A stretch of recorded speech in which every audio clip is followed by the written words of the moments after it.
who have been positively affected by our programs provide tangible evidence of the success of the United States efforts to improve security, including food and economic security, in a way that no dry statistics can.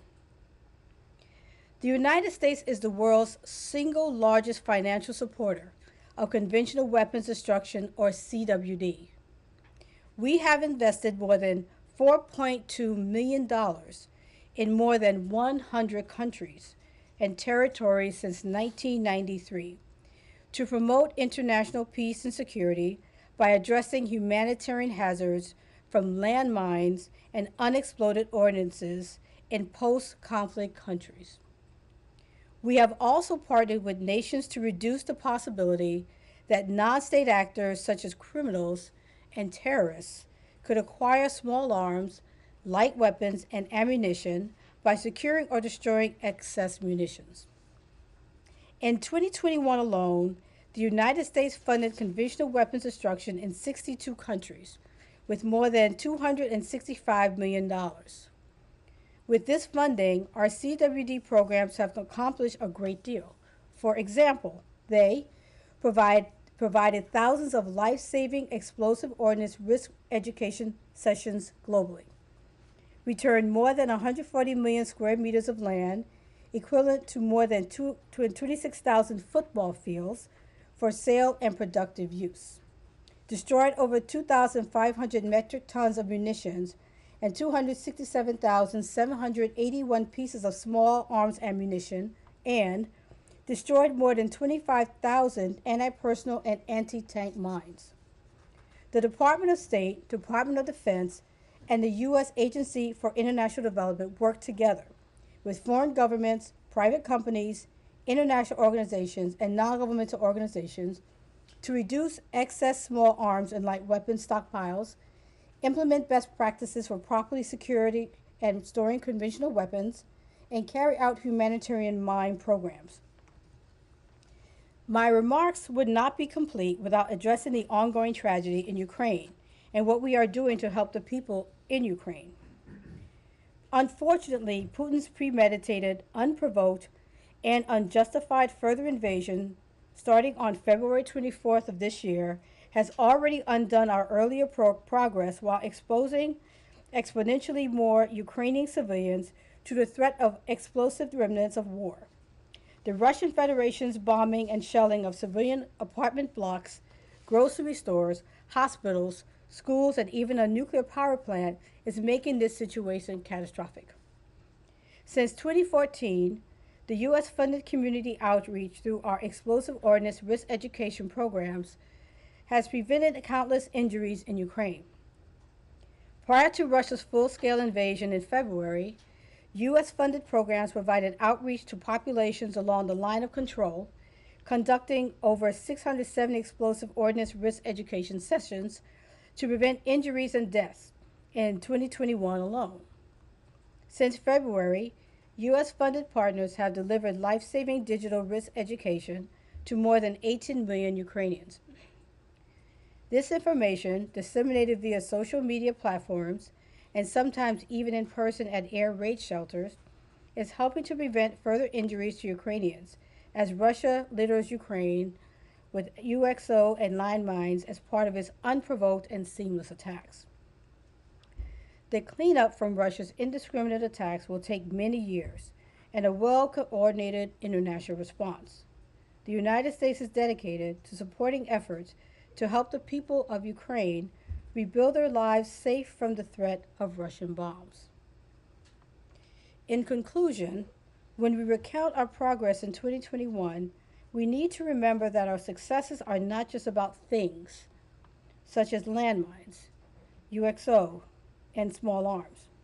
The top priority for the U.S. Conventional Weapons Destruction Program is people.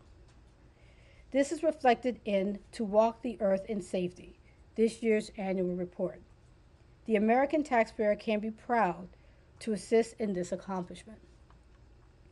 Finally, the United States' commitment to conventional weapons destruction is grounded in over 25 years of bipartisan congressional support. combined with the experience and determination of our implementing partners. Together, we have worked with host governments as well as communities at the local level to create a resilient program that has evolved and adapted along with the threat from explosive remnants of war. I hope you enjoy reading the stories in this report. Now I will ask Acting Deputy Assistant Secretary Karen Chandler, who is also the Director of the Office of Weapons Removal and Abatement, who will take any questions you may have concerning the report while my colleague Ned moderates the conversation. Thank you. Great. Thank you very much, Undersecretary Jenkins. Turn to questions. Matt. Thanks. Hi. Two things. One, on Ukraine, which the Undersecretary just addressed. I look at the totals here, and after Bosnia, Ukraine has been number 2 in terms of the amount of funding. So, and you said that what's happened in the last 2 months has undone your earlier progress. I realize that it's not over yet, and you don't know, but I mean, has all of the progress been undone? Is there any kind of, can you put any kind of, is there a metric that you can use, that you have right now that you can use? And I have a second one, which is much broader. Okay. So it's really hard to say right now because we don't have the access to the area to do the technical and non-technical survey. But it's very fair to say that the majority of the contamination that we were facing earlier was in the east. And that is, of course, where the heaviest contamination is right now again. So the areas that we had cleared in the east are now recontaminated, and then now we're adding to, Russia has been adding to that with contamination in other areas around the entire country. Okay, so I mean, your estimate, I think, is going to be that it's going to take substantially more resources to clean up after this is finished. Yes, it will take very substantial resources. And then my much broader one, which is just on landmine policy, particularly anti-personnel landmine policy in general. This administration came in saying it was going to review the previous administration's reversal of the previous administration's reversal. So where do things stand like that with that? And can we expect some kind of a broader policy announcement regarding the Ottawa Treaty, or even less than that anytime soon? Right. So on April 8th of last year, then Ambassador Thomas Greenfield, who's the ambassador to the UN, said that President Biden intends to curtail the use of landmines. That statement kicked off a wide review that has been happening for the past year. It's a very comprehensive policy review to look at exactly what the new policy should be. So that review is still ongoing, but I think the key thing to drive home from that is that the president has said he intends to curtail the use of landmines, and so our policy is seeking to effectuate how we would effectuate that guidance. Jane. Thank you. Have you ever discussed the reduction or destruction of conventional weapons with North Korea? Because North Korea used many of these conventional weapons. We do not have any type of active dialogue on conventional weapons destruction with North Korea. In order for us to have a conventional weapons destruction program in a country, we need to have a request from the host government, and a host government that is willing and able to help us implement that program. There is no such program for Korea at this point. May I ask to Undersecretary Jenkins? Last September, maybe this is a little bit too obvious, but in a speech last September, you said U.S. is determined to use the time provided by the extension of New START to pursue new dialogue with Russia on what nuclear arms control measures should follow. Obviously, things have changed dramatically, but is it now fair to say U.S. determination or U.S. effort is completely halted and completely off the table since you guys are not engaging with Russians on this? Thanks for the question. I think what you could say is that right now we're not able to have a dialogue with Russia because of the situation that we're facing, where they, went into Ukraine and, in the unprovoked way in which they did. So you can say that we're not having that conversation. However, there remains work going on in the U.S. to when that time comes that we can start engaging them again. The interest is not going away. We still have important things to address, including another START treaty. But right now, we're just not in a position where we can have those kind of discussions. Any other questions for our guest speakers? Okay, thank you both very much. Congratulations. Thank you. Thank you. Thank you. I do have a couple additional elements at the top, and then I promise we will take your questions.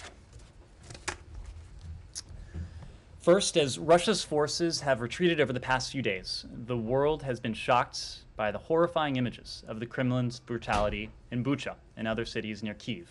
Civilians, many with their hands tied, apparently executed in the streets, others in mass graves.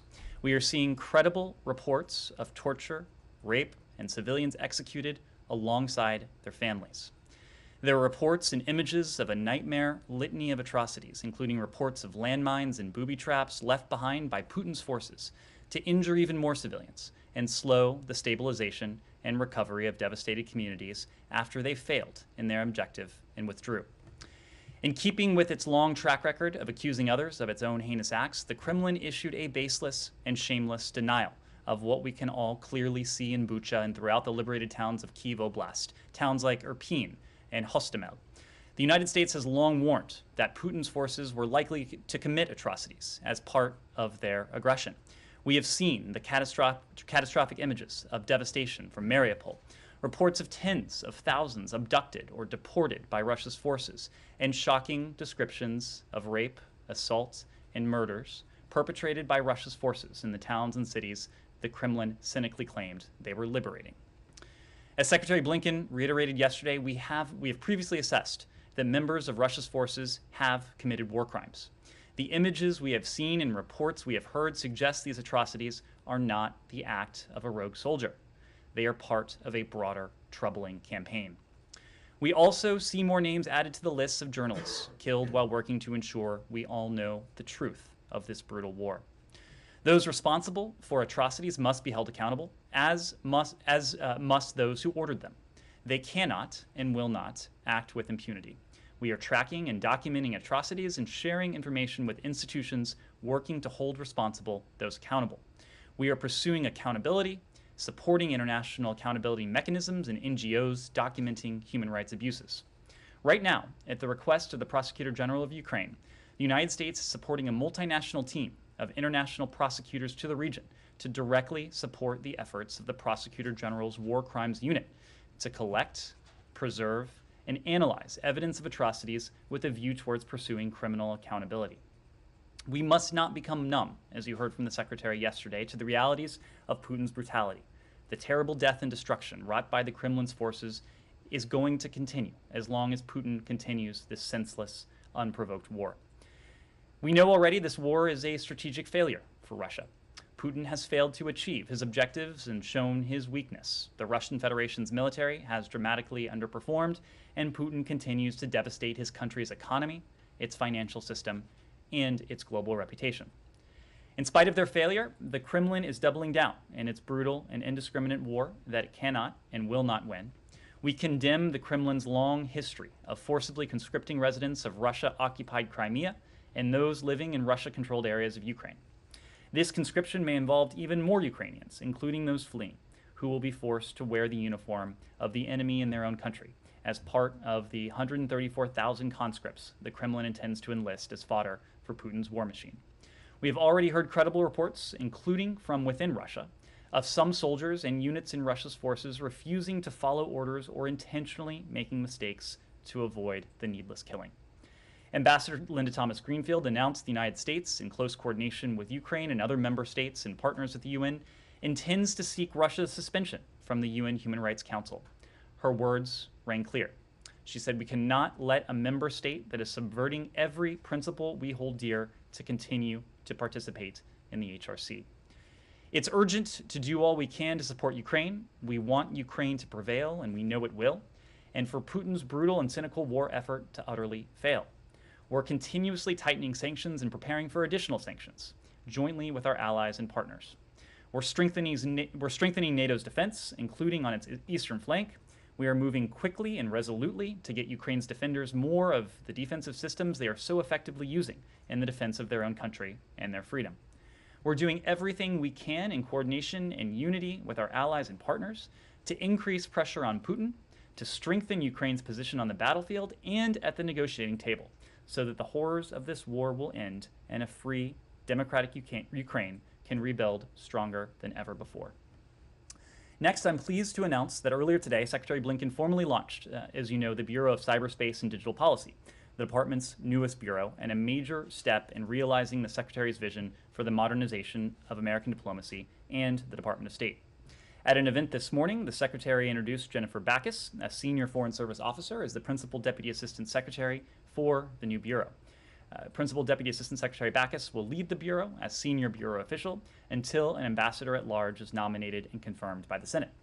The CDP Bureau includes policy units focused on international cyberspace security, international communications and information policy, and digital freedom as well.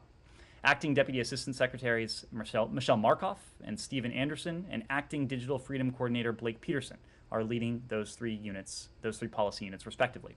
The CDP Bureau will report directly to Deputy Secretary Sherman for at least the first year. As we said when the Secretary announced his intent to establish this bureau late last year, the CDP Bureau is a key piece of a broader effort to orient the State Department for a fundamentally new era in global affairs, a world in which the climate crisis, global health, and emerging technologies are increasingly at the core of our common endeavors with allies and partners and our competition with rivals and adversaries. Secretary Blinken is working to build a State Department ready to meet the tests of the 21st century. Within this department, the CDP Bureau will lead and coordinate U.S. cyber and digital diplomacy to encourage responsible state behavior in cyberspace, protect the integrity and security of the internet, promote a competitive digital economy, and uphold democratic values. As we launch the Bureau, we remain focused on continuing to make progress to establish the Office of the Special Envoy for Critical and Emerging Technology. We are very grateful for the pioneering work of the cyber and technology diplomats who have worked for years at the department to advance U.S. foreign policy interests, and we are especially grateful for the strong, bipartisan support of Congress in contributing to this legacy and in helping us shape the next chapter in U.S. cyber and digital policy diplomacy. Finally, the United States is home to more than 3.5 million Arab Americans, and the Department of State is proud to recognize April as National Arab American Heritage Month. Americans of Arab heritage, like their fellow citizens, represent a diverse array of cultures and traditions and are very much a part of the strong diversity of this nation. Many serve throughout the government, including here at the Department of State. Arab Americans have contributed in every field and profession, and their careers are as diverse as are their backgrounds. We mark National Arab American Heritage Month, noting these contributions and celebrate a community as old as America itself. With that, happy to turn to your questions. Thanks, Ned. Two things logistically that'll be really brief. One, on your Cyberspace and Digital Policy Bureau announcement, excuse me, do you, is there anything that you can think of either off the top of your head or maybe perhaps written down there that is different about this than what the previous administration had proposed and this administration had then rejected?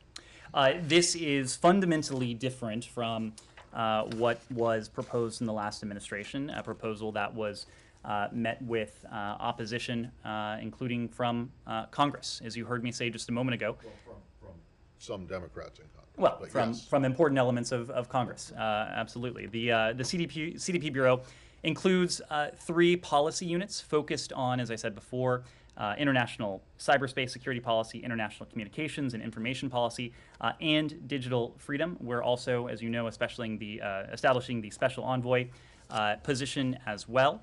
Both of those entities will report to the Deputy Secretary for the first year. As you know, Matt, and I believe we've discussed this previously, the last administration proposed the creation of a bureau that would have been responsible for really only the national security aspects of cyberspace security and security-related aspects of emerging technology.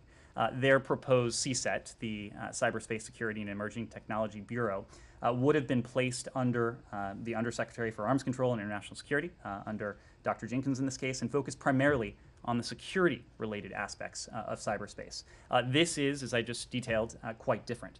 This merges the security, the economics, the values aspects of cyberspace into a single bureau to ensure that we have an approach across these three realms that is integrated and coordinated and represents the values and the interests of our blended security, economic, and human rights interests. Meanwhile, the Special Envoy's team will provide expertise to develop and coordinate international policy on priority emerging technologies and drive forward the technology partnerships towards those cross-cutting objectives. Okay, so you would say that this is broader and than what had been previously proposed, and is not just adding another layer of bureaucracy. It is broader. It incorporates fundamental aspects that were not contemplated in CSET. It is given an increased priority with this building reporting directly to the Deputy Secretary for at least the first year. Secondly, you said you mentioned that you're supporting multinational something or other. I can't read my notes here. In terms of war crimes prosecutions, at the request of the Ukrainian Prosecutor General. Can you be a little bit more explicit about what that support is? Is it money? Is it people? And is this not part of what had been previously announced, or is this something new? Because, you know, over the course of the last couple of weeks, there have been additional tranches of assistance, some of which have included things somewhat like this. So that's right. So to take a step back, since we have been discussing the atrocities and now the assessed war crimes that Russia's forces have committed in Ukraine, we have focused on shining a spotlight on what is transpiring before our very eyes, but then also on our efforts together with our allies and partners to promote and to ensure accountability for all those responsible for perpetrating these horrific crimes or atrocities in the first instance, but also anyone who may have ordered them. And there are a number of accountability mechanisms that are ongoing right now. As we mentioned, the Prosecutor General of Ukraine, this individual has a war crimes unit that has been established. He is putting together criminal cases, and we're supporting that, but that is not the only venue. We're supporting NGOs, U.S. grantees in this case. They're documenting evidence for use in a court of law in an appropriate jurisdiction, whether that's in Ukraine or elsewhere. As you know, at the Human Rights Council, we helped create this commission of inquiry that is also undertaking an important effort to document, analyze, memorialize with an eye towards accountability. The OSCE has established the Moscow mechanism with a very same intent, and we've been part of that as well. When it comes to the Prosecutor General of Ukraine, your question, right now we are supporting a multinational team of international experts and other war crimes experts deployed to the region. This interdisciplinary team includes American experts and is directly supporting efforts of Ukraine's Prosecutor General War Crimes Unit, an effort that entails collecting, preserving, analyzing evidence of atrocities with a view towards pursuing criminal accountability. So it's both money and people? That's correct. So there are American experts. In some cases, they're prosecutors, and some cases they're interdisciplinary experts who are in their personal capacity working with this team that the Ukrainian Prosecutor General has put together. I don't have a precise number to offer you, but they are in the region, not in Ukraine, but they are in the region supporting this important work. And as you alluded to, we have also offered funding through our partners, NGOs and others who are part of this effort. Can you give us a rough idea of how much? We'll see if we can get you an estimate of how much. Lastly, from me, the Secretary is heading to Brussels tomorrow, as you're well aware. And I am just curious as to, you know, this is the annual spring NATO Foreign Ministers NAC meeting, and but obviously it's taking place amidst a crisis for the alliance, but also for Ukraine. And I'm just wondering if there's anything you can preview for about what might come out of this meeting, or if it is kind of Ukraine plus setting up the summit in Spain for later this year. Well, of course, there will be an eye towards what is to happen in Spain later this year when NATO leaders will convene. And bless a new strategic concept. But much of this will be, as you might expect, focused on two things. One is ensuring that we are doing everything we can as member states, but also as an alliance, to continue to support our Ukrainian partners, including their security needs, which of course is the purview of NATO. Every single NATO ally has provided assistance to our Ukrainian partners. Many of them have provided security assistance. The United States, for our part, has provided $2.3 billion over the course of this administration, $1.6 billion over the course of the past month alone. And many of our fellow NATO allies have provided their own share of significant security assistance to our NATO partners. So this will be an opportunity for ministers to discuss, to convene what it is that our Ukrainians need. Of course, we're in close dialogue with them. As you know, Secretary Blinken has an opportunity to speak to his foreign minister counterpart, Foreign Minister Kuleba, quite regularly. The Secretary of Defense, I believe today, just spoke to his Ukrainian counterpart. Many of our NATO allies are just as actively engaged with their foreign minister and defense minister counterpart in Ukraine. So we'll have an opportunity to compare notes, what more we might be able to do, marry that with the needs we recognize that the Ukrainians have. The second element of this, and much of this is coordinated not through NATO, but through individual member states and through other groupings, multilateral groupings, is to discuss what more we can do to not only hold to account and to continue to put pressure on the Kremlin, on the Russian Federation, on the cronies and oligarchs who are continuing to support this war effort. But when it comes to NATO, there will also be a discussion as to any additional measures that may be needed to reassure, to reinforce the eastern flank. And as you know, there have been a number of moves announced before the Russian invasion began in late February, a number of moves announced after, and it will be an opportunity again for the ministers to convene to discuss the important issue of NATO reassurance. Humara. Just to follow up on that, Ned, will the Secretary be discussing any punitive action specifically linked to Bucha?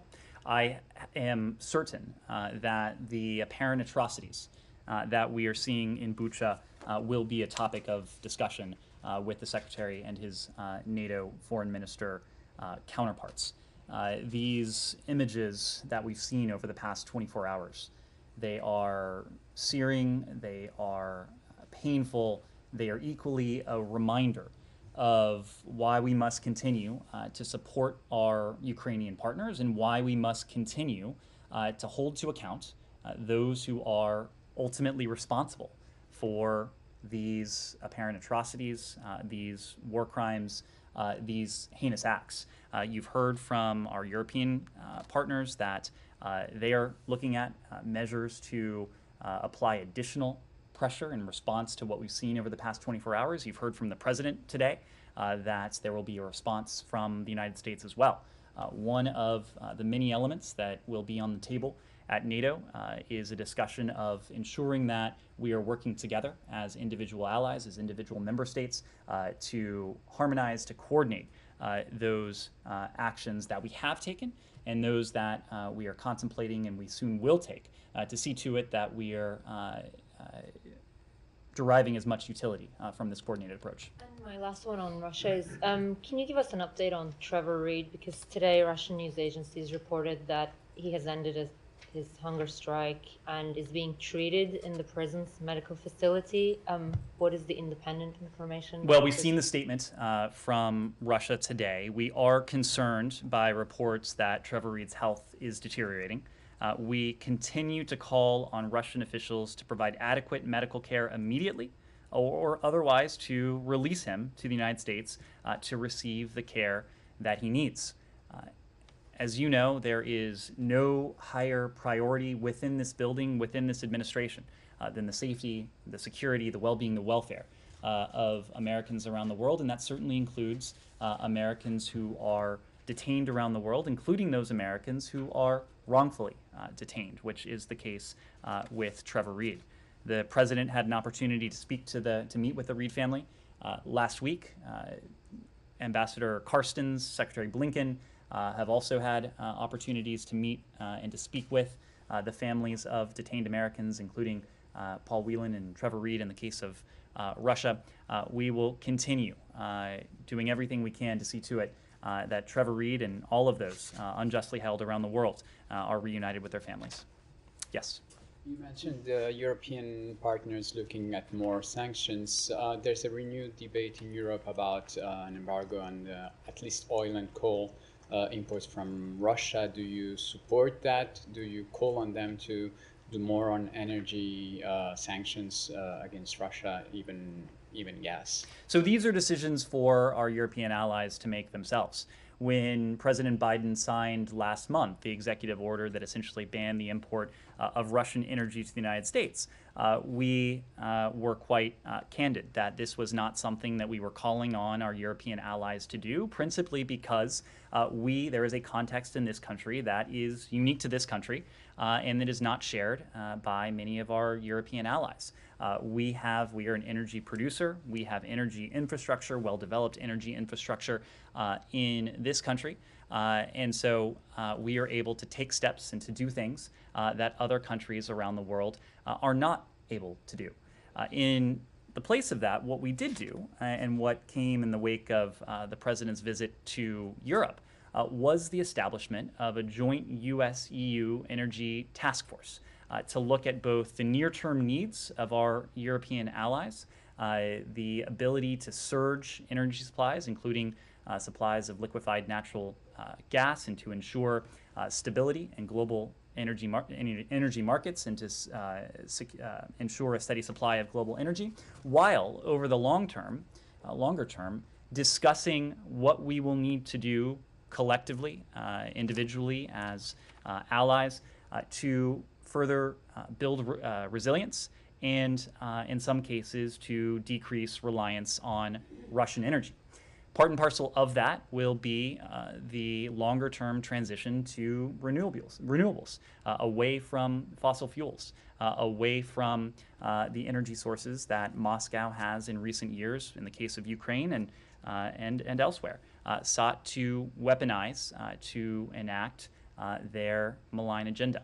Over time, it is our goal to see to it that Moscow is no longer in a position to do that. We have been able to take steps to do that. A number of our allies and partners around the world have been able to take steps to do that, and we're working with our allies and partners to build that resilience and that capacity. Just to follow up on the prosecutors team, you said there were American people in the region, but not in Ukraine. Is there any plan to send a team in Ukraine, in Bucha or elsewhere, to document and to find evidence about this? Right now, the team of Americans are working closely with NGOs and other partners, American grantees in this case, who are doing that work along with the Ukrainian Prosecutor General's office of documenting, of memorializing that. This is work that the team of American experts and prosecutors is able to do from outside of Ukraine. Yes? Do you have any update on expelling Russia from the Human Rights Council, and any updates too on transferring tanks, F-300 systems, and MiG-29 to Ukraine? So Ambassador Thomas Greenfield, as we spoke about at the top, announced today that the United States, in close coordination with other member states, including, of course, Ukraine, intends to seek the suspension of Russia from the UN Human Rights Council.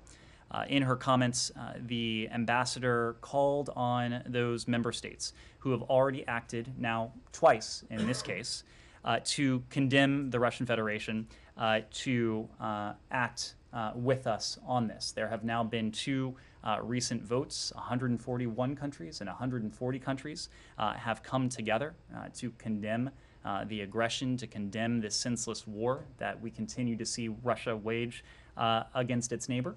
And her words were clear today. She said that we cannot let a member state that is subverting every principle we hold dear to continue to participate in the HRC. Nor should it hold a position of authority and use its seat on the council as a tool for propaganda, to suggest that Moscow has any concern about human rights.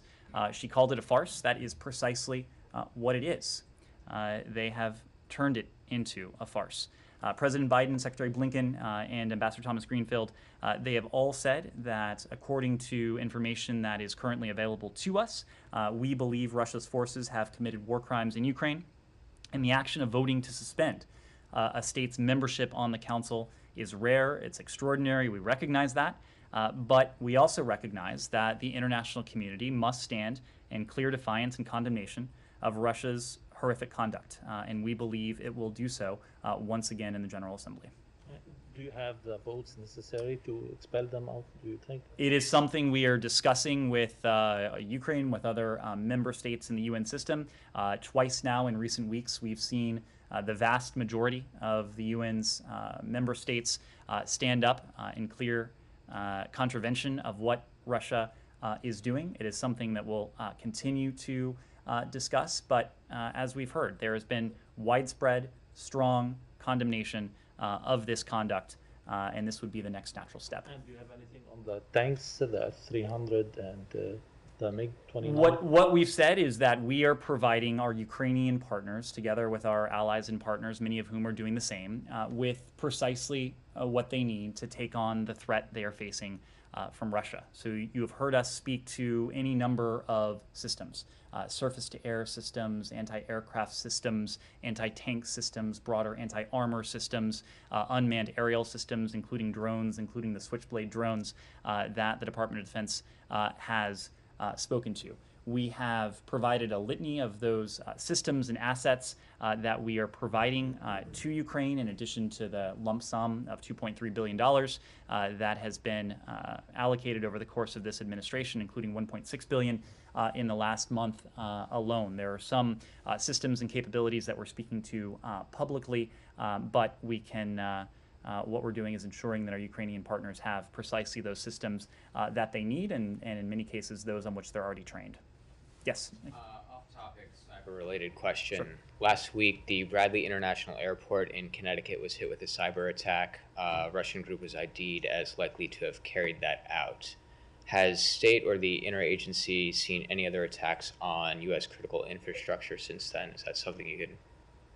Since then to, sorry, was last Since that attack at Bradley, has state or the interagency seen any similar attacks on U.S. critical infrastructure? So I do not believe, and I would refer you to law enforcement, but there has been any attribution for the specific incident that you're referring to. But the president last month did warn, and you heard from Ann Neuberger as well, the White House, the National Security Council senior cyber official, of our concern that Russia may seek to use its significant cyber capabilities to go after American interests, including interests here in this country.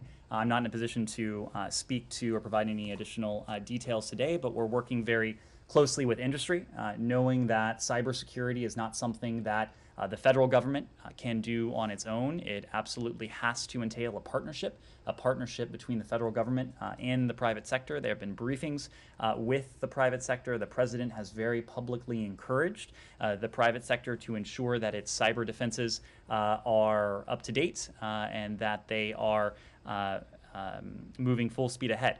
So we'll continue to do that, and if we have any additional information to share, we will. Jane. Thank you, Ned. On the North Korean human rights issues, how do you evaluate current South Korean government absence from the recent UN Security Council resolutions on human rights in North Korea? Well, we will let the South Korean government speak to its votes. We have spoken very clearly about our deep concern for the human rights situation in the DPRK. We have noted that in the past. When it comes to the incoming South Korean government, I should say, I would note that there is a team here in Washington today. ROK President-elect Yoon, U.S. ROK Policy Consultation Delegation, is being led by the National Assembly Representative Pak Jin, who will have several meetings at the department today, including with our Deputy Secretary, including with Ambassador Sung Kim, our special envoy for the DPRK. We know that the U.S. ROK alliance is the linchpin of peace, of security, of prosperity in the Indo-Pacific, and we look forward to continuing to work with our partners, our allies in the ROK, including the incoming government, on the challenge that's posed by the DPRK's ballistic missile and nuclear weapons programs, but also to seek to address the humanitarian needs and the concerns of the DPRK people. Will the Secretary Blinken meet this team or not? I do not believe there's any plans for the Secretary to meet with the team from the incoming government, but the Deputy Secretary will, and Sung Kim will as well. One last question.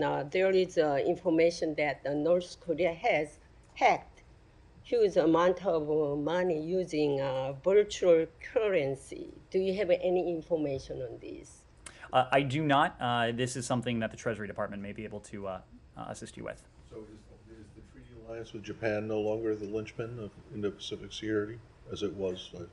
Or are they both? Are they're two? There's the cornerstone and there's a linchpin, and there's been no change in our policy. Thank you, Ned. Two questions, one on North Korea and one on Hong Kong. First, you mentioned Ambassador Sung Kim. He's supposed to have a meeting with his Chinese counterpart. Could you just say, is the U.S. satisfied with China as a partner in denuclearization of the Korean Peninsula recently? China was not part of the joint statement out of the UN after the March 24 ICBM launch.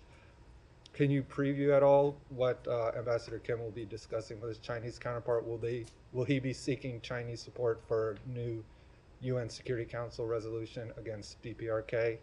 And then on Hong Kong, do you have any comment on Carrie Lam's announcement that she won't seek a second term? So I can confirm that Ambassador Sung Kim will be meeting with his PRC counterpart today in Washington. As you know, we coordinate closely in the first instance with our allies, the ROK in Japan, on a coordinated approach to the DPRK's nuclear weapons and ballistic missile programs. But it's also important that we consult with those countries that are in a position to wield leverage over the DPRK, including in some cases in ways that we are not. And the PRC is certainly one of those countries. We believe that all countries, again, especially those countries that may have ties with the DPRK that the United States, Japan, the ROK do not, to use that relationship in a way that is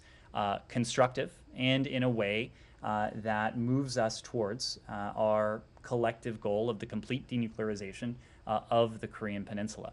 So this will be a topic of discussion when Ambassador Sung Kim meets with his PRC counterpart. It is something that we do from time to time to ensure that we are coordinated as can be, and to see to it that the measures of accountability that we have put forward at the UN, in the international system more broadly, are enacted, and that all countries around the world are doing what they need to do to ensure those measures have the appropriate effectiveness.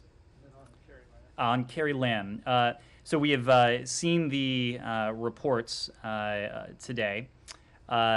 In general, as you've heard from us before, we condemn the PRC's continuing assault on Hong Kong's autonomy, its protected rights and freedoms, and the way of life. The PRC's degradation of Hong Kong's electoral system is eliminating, as you've heard us say, what remains of Hong Kong's political pluralism. U.S. policy towards Hong Kong has been consistent and will not waver. We support a peaceful, prosperous, and stable Hong Kong that enjoys its promised high degree of autonomy promised by the PRC. The United States has an enormous stake in Hong Kong's future, from the enduring personal, cultural, and educational ties between the people in the United States and Hong Kong to our significant business presence there as well. I would note when it comes to Carrie Lam that the Department of the Treasury sanctioned her in August of 2020 for being involved in developing, adopting, or implementing the national security law. Yes, sir. Thank you, Ned. Questions about Georgia, of course. A few hours ago this morning, the main intelligence directorate of Ministry of Defense of Ukraine released an intelligence report saying that the Russians are establishing a channel for smuggling sanctioned goods, including the military weaponry, through the territory of Georgia with the consent of the political leadership of the country. In addition to that, the statement mentioned that the representative of the Georgian intelligence services received a directive from the political leadership not to hinder the activities of smugglers. So, two questions. Does the State Department also track the same report? Do you have anything to support Ukrainian intelligence on that? And secondly, can you explain more broadly what would be the consequences for those countries who try to help Belarus or Russia to bypass those Western sanctions? Thank you. So I'm not in a position to substantiate or to speak to the allegation you mentioned. We've talked about this last week, but the people of Georgia have relatively fresh memories of what it means to be on the receiving end of Russian aggression, including Russian attempts to wrest away sovereign territory. We have seen the people of Georgia, the government of Georgia, stand with the international community, including in important votes in the UN in opposition to what we are seeing the Kremlin undertake in Ukraine. We've been in close contact with our colleagues in Georgia on the ongoing situation and will continue to be in close contact with them. Without speaking to any particular country, we have made the point that those countries who seek to circumvent the sanctions that the United States and our allies and partners around the world have enacted, or those countries who otherwise seek to support the war effort, the Kremlin war effort, by providing Russia with financial backing, with supplies, with weapons, they will face consequences. They will face consequences for attempting to skirt sanctions or for undertaking any actions that would otherwise aid Moscow's war effort. And just to follow up on the coordination on the prosecutorial level that you mentioned in the beginning, if I understood correctly, regional countries are also participating in that effort. That's right. Do you have any information as of now if Georgia also participates in that effort? I will leave it to the Georgian government to discuss how they might be supporting the effort towards accountability, to hold accountable those in Russia and those Russian forces in Ukraine who are responsible for these atrocities and war crimes. Yes? I have a question about the nuclear negotiations with Iran. For weeks now, and since the pause in the Vienna talks, you've been saying that a deal is within reach, is close, but there are issues still outstanding, and there's been progress made, but the ball is in Iran's court that they have to make this a political decision. Well, today your Iranian counterpart said exactly the same thing, that the ball is in the U.S. court. I noticed that. How much longer are these weeks going to go on, and how much longer are you going to be kicking the ball back and forth? Well, I don't know that this is what you might consider a genuine kicking of the ball back and forth. And I say that because anyone involved in the talks knows precisely who has made constructive proposals, who has introduced demands that are unrelated to the JCPOA, and how we reached this current moment. That said, it has been our consistent position. We won't negotiate these issues in public. We still believe there is an opportunity to overcome our remaining differences.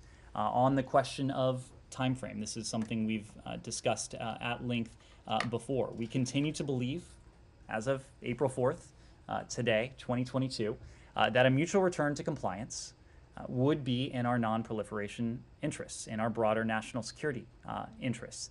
That is because today, and for as long as this remains the case, a mutual return to compliance would again place verifiable permanent limits on Iran's nuclear program, in the vernacular, to put Iran's program back in the box in a way that would be to our benefit and to the benefit of not only our European allies, who are also members of the P5+1, but to the broader international community. Now, Iran, since 2018, when the last administration walked away from the Iran deal, has made significant advancements in its nuclear program.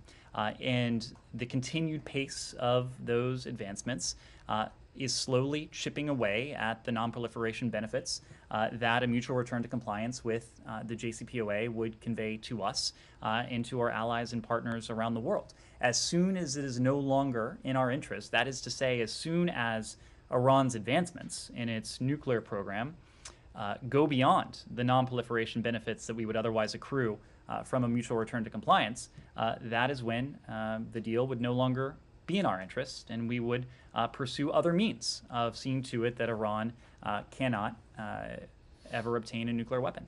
Well, you have been saying this about Iran's progress in its nuclear activities, about its enrichment, but it seems like either the weeks are getting longer, are being extended, or have they slowed down their progress maybe to give time? I don't know.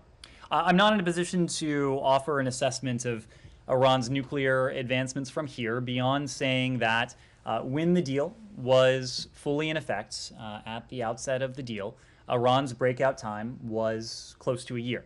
It went from a small handful of months before the deal to about 12 months when the deal was fully in effect. And we know from our experts in this building, we know from our experts in the intelligence community, we know from our experts from experts, I should say, within the IAEA, that Iran was abiding by its commitments under the JCPOA and the protocols that were in place to verifiably and permanently prevent Iran from ever obtaining a nuclear weapon were working. Now, since 2018, Iran has been in a position to accelerate its nuclear program in ways that would have been barred, would have been prevented by the JCPOA when it was in full effect. And with that, Iran has been able to shrink that breakout time from where it started to a point where we can measure it in weeks rather than months. To us, that is unacceptable as a long-term proposition. The only long-term proposition that is acceptable to us is the fact that Iran must never be allowed to obtain a nuclear weapon. As I said before, we continue to believe that the best means to achieve that right now is through a mutual return to compliance with the Iran deal. Eventually, that will no longer be the case when the Iranian nuclear program goes beyond the point at which the JCPOA would still work to our advantage. One last one. Is the PMD, the possible military dimension, clarification of that issue, a precondition to moving on to the deal, or could that be something that can happen afterwards if JCPOA is revived? We, as you know, defer to the IAEA on these questions. The IAEA must be satisfied in terms of what it needs from Iran. Yes. Is there a diplomatic path forward to resolve Russia's blockade of Ukrainian ports so that the food supplies could be released? Well, we know that there has to be one. We know that the implications of President Putin's war on Ukraine have been dire in terms of food security. He has launched a war between two of the world's largest producers of food supplies and fertilizer, for that matter, while disrupting the supply chain, while targeting ships that in some cases have been carrying agricultural products. We were just in North Africa last week, and there are countries in that region who import more than half of certain commodities, including food supplies, from Russia and in some cases Ukraine. And so the fact that President Putin has launched this war has not only devastated the people of Ukraine, it has not only had a devastating effect on the Russian people, those who are fighting and dying in Ukraine, but those who are suffering the consequences of the measures that the international community has put forward. But this is, in many ways, a conflict that is being felt around the world because of the rise in commodity prices, including the rise in food prices as well. What we are doing, we have put forward significant humanitarian assistance for the region that we have spoken to, including the up to $1 billion for Ukraine and for those in the region who have been affected by this. But we also have a program called Feed the Future, and together with Congress, we are working to ensure that that program, which seeks to ensure greater resilience over time to price shocks, especially when it comes to food prices, is funded, is able to help both the current situation and with the situation over the longer term. There has been about $11 billion that we are working with Congress to fund in that program. Yes. Thank you. Need one more talking about the South Koreans and U.S. Policy consultation delegations is said, they said to be discussing a comprehensive strategic alliance with the United States. What is the core of a comprehensive strategic alliance meaning? I mean, they said that. Comprehensive strategic alliance. I see. Well, I can't speak to to that particular reference, but obviously I can say that the ROK is an important treaty ally of ours, and we work together as allies to take on both the threats and the opportunities that are presented in the Indo-Pacific region. When it comes to the former category, there is no greater threat, as we've said, to international peace and security, and especially acute in the region than the DPRK's ballistic missile and nuclear weapons program. We work very closely with the ROK on that. We do so bilaterally in terms of our alliance relationship. We also have emphasized the trilateral role, working together with our Japanese and South Korean allies on this urgent challenge. I think we discussed last week that Secretary Blinken last had an opportunity to meet with his ROK and Japanese counterparts in Hawaii late last year in the trilateral format. Deputy Secretary Sherman often engages with our allies in the trilateral format as well, and Sung Kim does as well.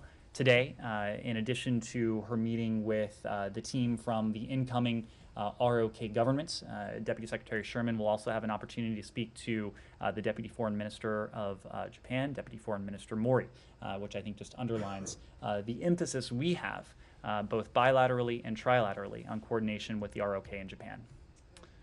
Okay, final question?